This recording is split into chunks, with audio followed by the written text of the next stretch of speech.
Yeah, ఒకసారి గఫూర్ గారు మీరు వింటా ఉన్నారు. ఇప్పుడు ఆ పుస్తకం అందుబాటులో ఉంది చాలా దేశాల్లో. రాహుల్ గాంధీ ఆ పుస్తకం తీసుకొచ్చి మాట్లాడాడు. పుస్తకంలో ఏమి లేదని అమర్నాథ్ గారు చెప్తున్నారు. అదేదో ఆర్టికల్లో ఉంది అని చెప్తున్నారు. కానీ ఆ పుస్తకం ప్రింట్ కాలేదని గత 10 రోజులుగా ఫిబ్రవరి 28న ఫిబ్రవరి 1న బడ్జెట్ పెడితే అప్పటి నుంచి ఇప్పటిదాకా బడ్జెట్ కంటే ముందు రోజు రాష్ట్రపతి గారు మాట్లాడిన దాని మీద కానీ ఇప్పటిదాకా సరైన చర్చ జరగకపోవడానికి కారణం ఏంటంటే ఆ పుస్తకం మీద ఎవరిని మాట్లాడటానికి వీల్లేదని. పుస్తకం ఏమో అసలు లేదన్నారు. పుస్తకం ఉన్నది, మార్కెట్లో ఉన్నది, చాలా దేశాల్లో ఆన్లైన్లో అందుబాటులో ఉన్నది. దీన్ని నరవణే గారు నేను రాయలేదు ఇలా అని ఆయన ఖండించలా. రక్షణ శాఖ ఆ పుస్తకం పబ్లిష్ కాలేదని ఇప్పటిదాకా ఖండించలా. వేరే దేశాల్లో ఉందా లేదా రక్షణ శాఖ ఏం రెస్పాండ్ కావట్లా. మొత్తం దీని చుట్టూత వారు అన్నట్టు బీటింగ్ అరౌండ్ ద బుష్ అని వాళ్ళేమో ఆ పుస్తకం గురించే చర్చ, వీళ్ళేమో అది మాట్లాడటానికి లేదని. ఇంతలోకి ఈ రభస జరుగుతున్న దాని నేపథ్యంలో ప్రధాని మాట్లాడలేదు. ఇవాళ రిజిజు గారు ఒక ఇల్లీగల్ వీడియోని ఆయనే కోట్ చేస్తూ వీడియోని ఆయన నెట్లో పెట్టేశారు. ఎలా అర్థం చేసుకోవాలి? సార్ కటారి గారు, మీకు మిగతా పెద్దలకు నమస్కారం. సార్ ఇప్పుడు నిరవాణి రాసినటువంటి పుస్తకము ఉందా లేదా అనేది సెకండరీ అంశం సార్. అది పుస్తకము అనుమతించినారా, అనుమతించలేదా, ఎక్కడ ప్రింట్ అయింది, అమెరికాలో ప్రింట్ అయిందా, పెంగ్విన్ వాళ్ళు ప్రచురించారా, ఆ తర్వాత. ఫస్ట్ ఏంటంటే నిరవాణి ఒక సైన్య అధికారి, అంటే కమాండర్ ఇన్ చీఫ్, ఆర్మీకి చీఫ్ గా పనిచేసినటువంటి వ్యక్తి. ఆర్మీకి చీఫ్ గా పనిచేసినటువంటి వ్యక్తి తన అనుభవంతో కొన్ని విషయాలు ఆయన షేర్ చేసుకున్నారు. ఇప్పుడు ఉండేటువంటి కాలంలో ఇంటర్నెట్, సోషల్ మీడియా ఇంత ప్రబలంగా ఉండే కాలంలో ఎక్కడి నుంచి వచ్చింది, ఎక్కడి నుంచి రాలేదు అనేది రంధ్రాన్వేషణ. అంటే ఇది తెలివి ఉండే వాళ్ళు ఎవరు చేయరు ఈ పని. అయితే ఆయన నిర్వహణ గనక సోషల్ మీడియాలో గాని పుస్తక రూపంలో గాని నేను రాసినట్టుగా చెప్పబడుతున్న అంశాలు తప్పు అని అనలేదు, నేను ఆ రకంగా చెప్పలేదు అని ఆ రకంగా చెప్పలేదు అని చెబితే మనం అథెంటిక్ గా తీసుకోవాలా. అయ్యా నువ్వు నిర్వహణ చెప్పలేదు అని చెప్పిన దాన్ని ఎట్లా కోట్ చేస్తున్నావు ఇక్కడ అని అడగవచ్చు. కాబట్టి నిర్వహణ రాసినటువంటి పుస్తకం ఎట్లా ప్రింట్ అనేది తర్వాత కనుక్కొని గవర్నమెంట్ మనకు. ఇప్పుడు నిర్వాణ అనేటువంటి ఒక ఆర్మీ చీఫ్, ఆయన కొన్ని అలిగేషన్స్ కాకపోయినా దేశ భద్రతకు సంబంధించి ప్రభుత్వం వ్యవహరించిన తీరు పట్ల కొన్ని కామెంట్స్ ఆయన రాశాడు. ఎంత ఇబ్బందుల్లో ఉంటాం, ఎంత ఒత్తిడిలో ఉంటాం మేము, ఈ రకంగా దేశాల మధ్య జరుగుతున్నప్పుడు పొలిటికల్ లీడర్షిప్ తగినటువంటి పాత్ర నిర్వహించాలా అనేది ఆయన ఉద్దేశం.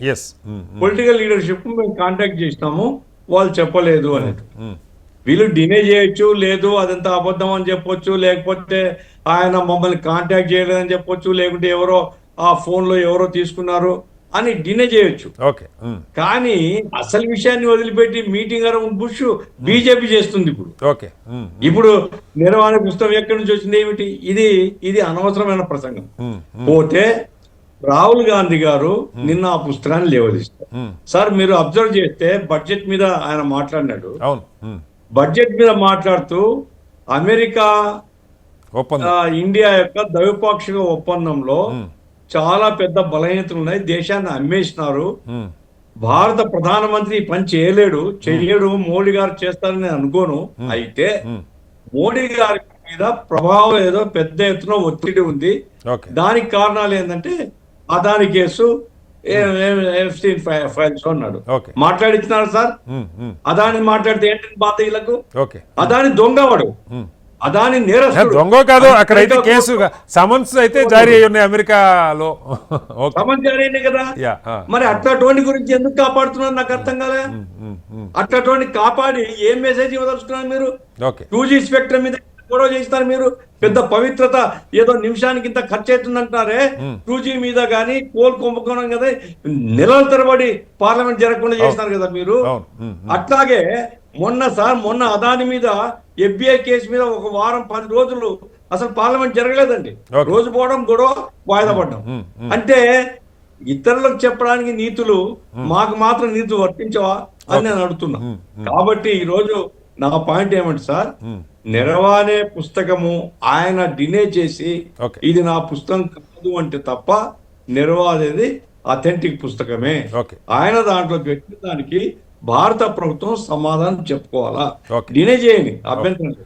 నంబర్ 1. నంబర్ 2 ఏమిటి అంటే ఒక ప్రధాన ప్రతిపక్ష నాయకుడు ఆయన. ప్రతిపక్ష నాయకుడు ప్రధానం ఏమిటి? ఆయన గుర్తింపు పొందినటువంటి ప్రతిపక్ష నాయకుడు పార్లమెంటరీ ప్రజాస్వామ్యంలో గుర్తింపు ఉండేటువంటి ఒక పార్లమెంటు ప్రతిపక్ష నాయకుడికి మాట్లాడకుండా చేయడం అంటే ఏమిటి? మీరు ప్రజాస్వామ్యాన్ని మీరు బతకదలుచుకున్నారా? బతకనీయదలుచుకున్నారా మీరు? ఆయన అట్ట మాట్లాడి అరే ఎట్లా మాట్లాడేది మీకెందుకండి? ఆయన బాగా మాట్లాడకపోతే జనమే తీర్పు చెప్తారు. మేము ఇంత ఓట్లేసి గెలిపించి పంపించేస్తే వీళ్ళు అసలు పార్లమెంట్ లో రిప్రజెంట్ చేయడం మన అందరి పార్లమెంట్ అది. మన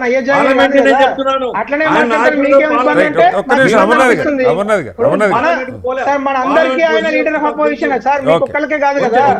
లీడర్ ఆఫ్ అపోజిషన్ ఏది మీకేం నొప్పి అంటే మీకేం నొప్పి అని లేదు, మాట్లాడి ఉండి ఒక ఆయన తప్పు మాట్లాడితే జనం చూసుకుంటారు కదా. అర్థమైంది సార్, మీకేం ఇబ్బంది అంటే కదా.